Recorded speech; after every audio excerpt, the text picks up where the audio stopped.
চিনি নবীর দরুদ পড়ো দিবানিশি আরে আমার নবীর প্রেমে যে হয় মাতাল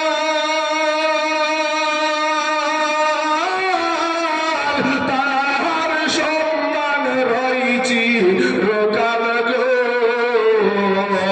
প্রমাণ আছে হযরত বিল্লাল প্রমাণ আছে হযরত বিল্লাল বাঁধছে প্রেমের রশি নবীর দরুদ পড়ো দিবানিশি আগল হইয়ার বিষে পরাণ যায় প্রেমের বিষে পরাণ যায় রে রূপ যৌবনে যদি থাকে অহংকার আর গরুস্থানে যাইয়া দেখো হাল কথাকার কত যে সুন্দর নারী এই কবরে শুইয়া কত যে সুন্দর ছেলে এ কবরে শুইয়া রূপ যৌবন গেল মাটিতে মিশিয়া যাহাদের রূপে বড় গর্বিত ছিল তাহাদের রূপ দেখো মাটিতে খাইল উঠাও উঠাও মাল গাড়িতে ভরিয়া আর গাড়ি যখন ছেড়ে দিবে পস্তাবে বসিয়া খোদারি হুকুম হবে এ ছেড়ে দিবে গাড়ি আর জমিনেতে পড়ে পড়ে দিবে গড়াগড়ি সম্মানিত আমার বাবাজি ভাইরা তাই রূপ যৌবনের বাহাদুরি দেখায় না ভাই শোনা রাস্তায় আমি আবার বলছি আপনাদের যদি পা দুখানা আগায়া দেন আপনাদের পায়ে হাত দিয়ে বলি ভাই একটু বসে যাও শোনা একটু বসে যাও আমি বক্তব্য এখনো শুরু করিনি ভাইজান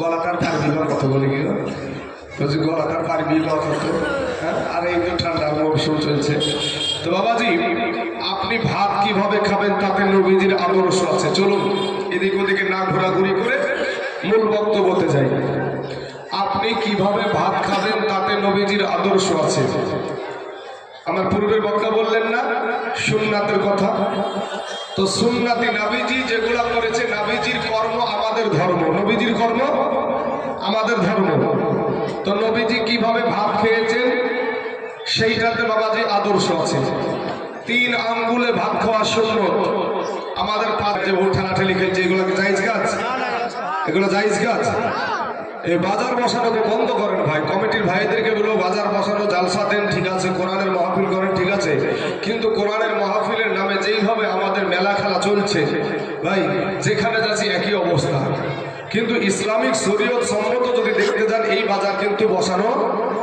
ঠিক না এই বাজার বসানো ঠিক না আজকে দেখেন একটা মোবাইল হারাবে ওই বাজারে মোটরসাইকেল চাবি হারাবে ওই বাজারে আর স্টেজে এসে বলবে একটা চালিয়ে গেছে বলুন তো আচ্ছা ধুলাই দি ভাই আমাকে যদি বুঝতে আসে কেউ বুঝতে পারলেন না আচ্ছা ধুলাই দিও এখানে যারা বসে আছেন কারো কিছু হারাবে গো একজনেরও কিছু হারাবে না ওই যতগুলা বাজারে আটকা পাচ্ছে সবগুলা ওদেরই হারাবে কারো এখানে 10টা টাকা ছিল হারাবে না সম্মানিত আমার বাবাজি আমার ভাই জানে না আবার স্বেচ্ছাসেবক ভাইদেরকে বলবো ভাই কাউকে কষ্ট দিয়ে না আঘাত দিয়ে না সবাইকে গায়ে হাত বুলিয়ে কোনো রকমের সমস্যা যেন না হয় যতগুলো হট্টগোল ঝামেলা মারামারি দেখবেন বাজার গেলানে হয় এই জালসা প্যান্ডেলে হয় না তার জন্য এইগুলা থেকে আপনারা বিরত থাকেন পরবর্তীকালে জালসা দিলে ভাই ওই দিকে যায়েন না কেন আপনি ওই সমস্ত ই করতে যাবেন আরে রুজির মালিক হলো আমাদের আল্লাহ কথা বলেন ঠিক না ঠিক রুজির মালিক আল্লাহ আপনার মসজিদ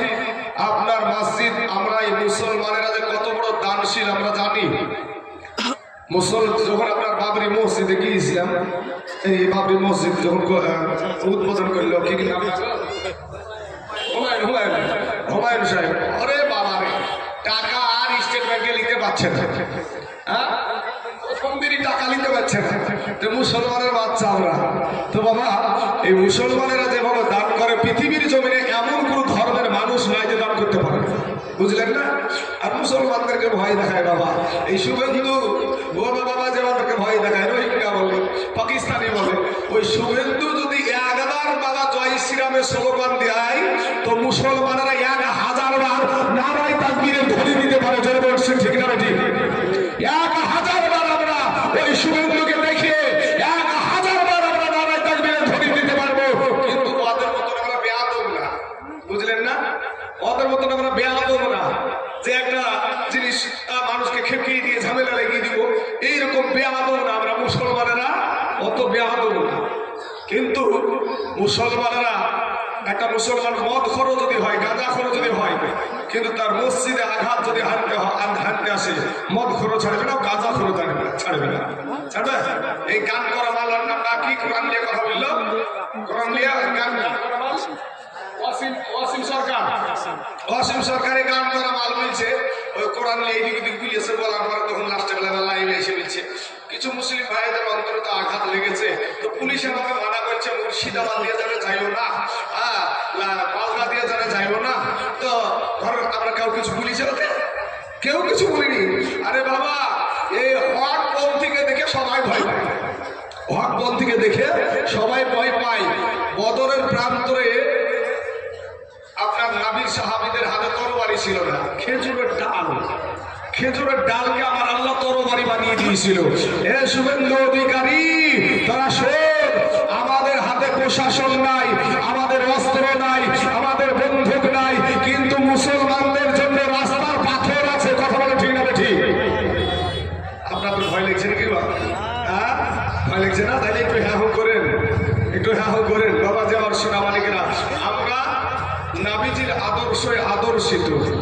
আজ যদি নবীজির আদর্শ আমরা যদি নাম প্রাধান্য দিতাম, তো এই ভারতের জমিনে 800 বছর মুসলমানেরা রাজত্ব করেছে, তোর মতন সুগন্ধের একটা টিকে খুঁজে পাওয়া যেত না। তোরা যেরকম করিস, তোদের মতন যদি আমরা করতাম, তো তোদের একটা টিকলি খুঁজে পাওয়া যেত না। ফকিন্নির ভূত আমাদেরকে বলে রোহিঙ্গা, আমাদেরকে বলে উদ্বাস্তু, তো চোদ্দ বাপ উদ্বাস্তু। এখানে যতগুলো মোবাইল আছে বাবা, সব কথাগুলো সোশ্যাল মিডিয়ায় চলেছে। ওর মতন শুভেন্দু শুনলে আবার কিছু জাগিয়ে আছে, একটা রোগও হিলে না। আরে বাবা, আমরা যদি ইসলামের জন্য, কোরআনের জন্য, যুবকেরা কোরআনের জন্য যদি আমরা জীবন দিতে আমরা ভয় পাই, ভাই রাস্তার যুবক ছেলেরা বলো ভাই, হাত উঠিয়ে বলো তিনি ভয় পাই, আমরা ভয় পাই। নারে তাকবীর, জোরে আওয়াজ দিয়ে বলতে হবে, নারে তাকবীর, নারে রিসালাত, মাসরাকে আলা হযরত, আমরা মুসলমানের বাচ্চা। আল্লাহ কোরআনে বলছেন, ওয়ালা তাকুলু লিমান ইউকতালু ফি সাবিলিল্লাহি আমওয়াত বাল আহইয়াউ ওয়ালাকিন লা তাশউরুন। আল্লাহর রাস্তায় যারা জীবন দেয় তাদেরকে মৃত বলিও না, বরং তারা জিন্দা। জোরে বলেন সুবহানাল্লাহ। আরে বাবা, আজকে যদি কোরআনের জন্য, ইসলামের জন্য, মসজিদের জন্য, আল্লাহর ঘরের জন্য যদি আমরা জীবন দিতে পারি, তো আমাদেরকে শহীদ মওত বলা হবে। আর শহীদ মওতের জন্য আল্লাহ ডাইরেক্ট জান্নাত দিবে। জোরে বলেন সুবহানাল্লাহ। বাবা, যে আমার সোনা মালিকের, আমার ভাই জানেরা, ওগো আমার আব্বা জানেরা, বাবা যে আমার সোনা মালিকেরা, একটু দুরুদে পাক পড়েন, একটু আল্লাহ নবীর সাথে একটু দুরুদ পড়েন। আল্লাহুম্মা সাল্লি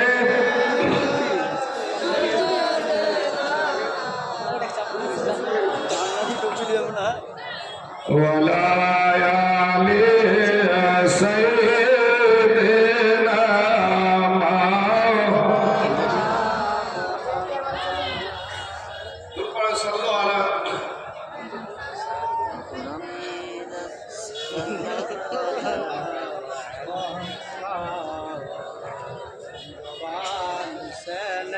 কালো ফাগলা মে মোহাম্মদ হরদম জবান কালো শফিয়ানা মোহাম্মদ সাল্লাল্লাহু আলাইহি ওয়াসাল্লাম। বাবা যে আমার সোনা মালিকেরা, আমার অনেক যুবক ভাই নৌজওয়ান আছে এখানে। আমি একটা কথা, ভারতেরই কথা, একটা কথা বলছি বাবা। 1900 1985 সালে আপনার 1920 সালে আপনার একটা কিতাব লিখেছিল, 1920 বা 21 সালে একটা কিতাব লিখেছিল এই ভারতের জমিনে আমার নাবিজির শানকে ছোট করার জন্য। কিতাবটার নাম দিয়েছিল রঙ্গিলা রসুল। কি রসুল?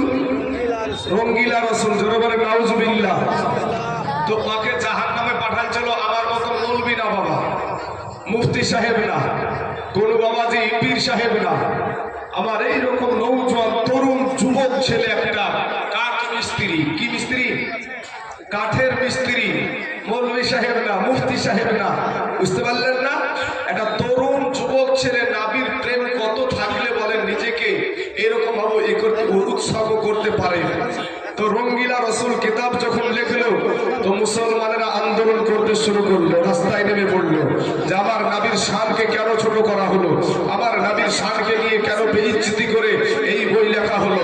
মুসলমানেরা যখন রাস্তায় নেমে গেল, ইংরেজ আমল, তখন ইংরেজ আমলে বাবাজি মুসলমানদের, তখনও মুসলমানদেরকে বাবা হেনস্থা করা হতো।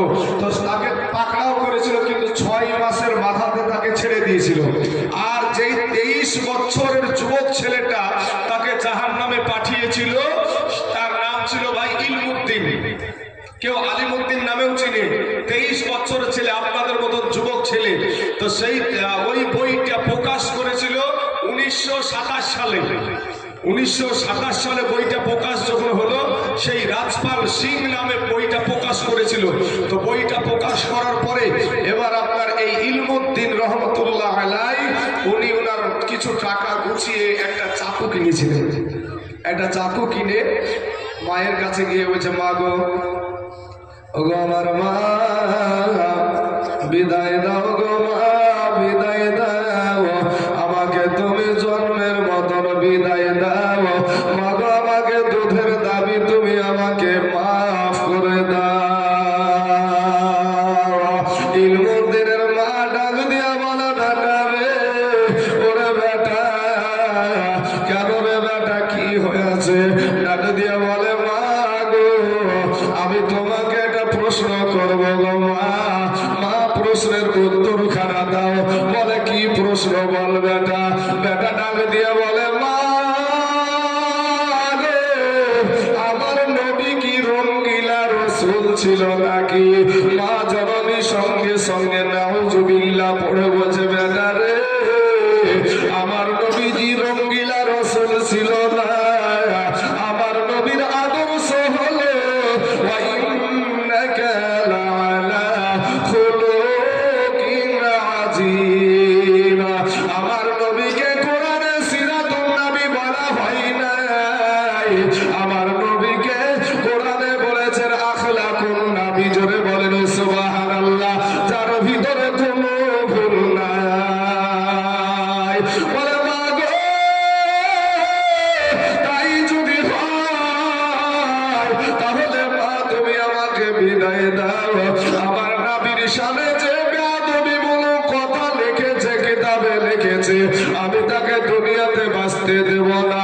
মা গো, আমি তাকে দুনিয়া থেকে বিদায় করে দিব। আর তাকে যখন আমি বিদায় করে দিব, ও মা, আমাকেও তো পুলিশ প্রশাসনেরা গ্রেফতার করে নিবে, আমার ফাঁসি হয়ে যেতে পারে। ও মা, আর দেখা হতেও পারে, নাও হতে পারে। মা চোখের পানি ছেড়ে দিয়ে বলে, বেটা, ও বেটা রে, আমি তোকে বিদায় দিলাম রে বেটা, আমি তোকে বিদায় দিলাম, তবে ফিরে পাবার আশায় না। বেটা রে, আমি তোকে ফিরে পাবার আশায় তোকে বিদায় দিচ্ছি না। আমি যেন একজন শহীদের মা হয়ে কিয়ামতে উঠতে পারি। জোরে বলেন সুবহানাল্লাহ। কেমন মা আর কেমন সন্তান। আর আমাদের মা, আমাদের মা বুঝতে পারলেন না, পেটে সন্তান অথচ ফেসবুক চালায়, পেটে সন্তান নিয়ে ফেসবুক চালায়। আছে না নাই রে ভাই? যুবক ভাই, আছে না নাই? ফেসবুক চালাই।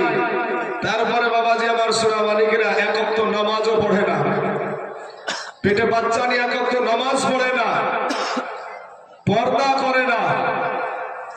এই মহিলারা ভাবছে যে আমাদেরকে আমাদের রাষ্ট্রের যে সমস্ত মহিলাদেরকে বাবাজি উপরে উঠানো হচ্ছে, এটা কিছু না, মুসলমানদের ইমানকে ধ্বংস করার জন্য, মুসলমানদের ইমানকে ধ্বংস করার জন্য। আজকে আমাদেরকে সবগুলাতে যতগুলা আমাদের জন্য সরকারি তরফ থেকে ভাতা দেওয়া হচ্ছে, একটার নাম হলো লক্ষ্মীর ভান্ডার। লক্ষ্মীর ভান্ডার নামটা ইসলামিক। যুবশ্রী ইসলামিক নাম, কন্যাশ্রী ইসলামিক নাম।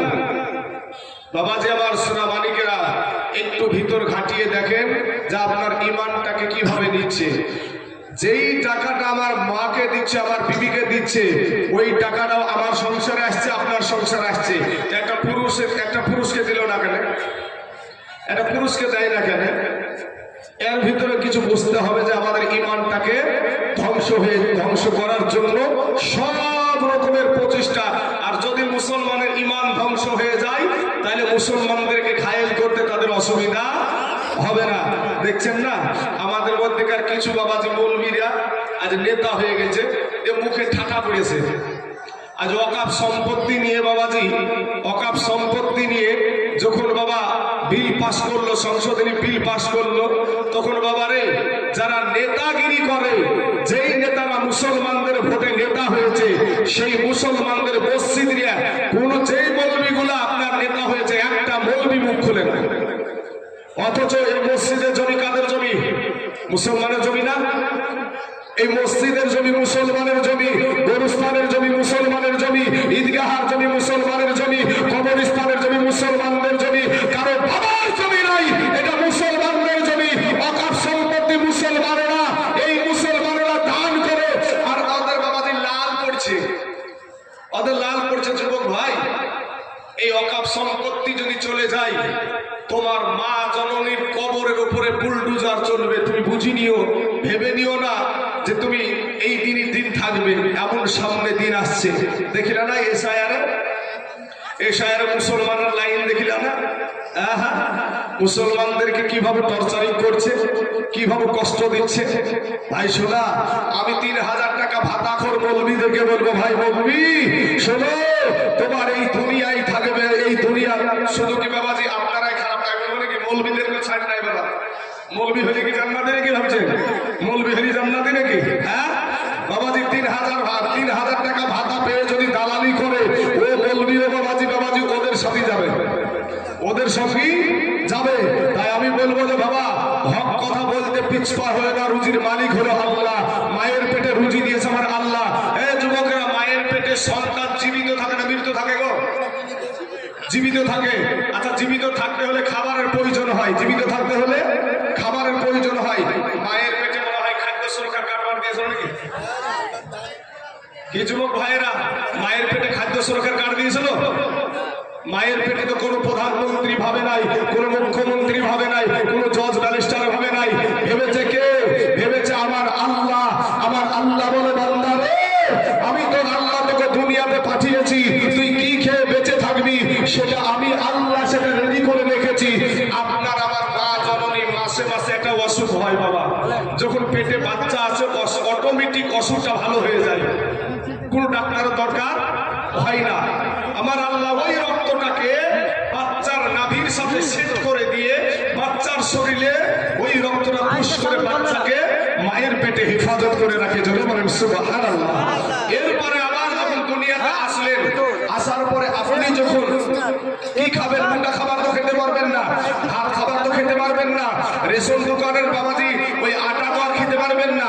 আমার আল্লাহ বলে, বান্দা, পৃথিবীর কেউ ভাবুক চাই না ভাবুক, আমি আল্লাহ তোর জন্য আগে থেকে তোর মার বুকের উপরে আমি তোর খাবার রেডি করে রেখেছি। যদি বলেন সুবহানাল্লাহ।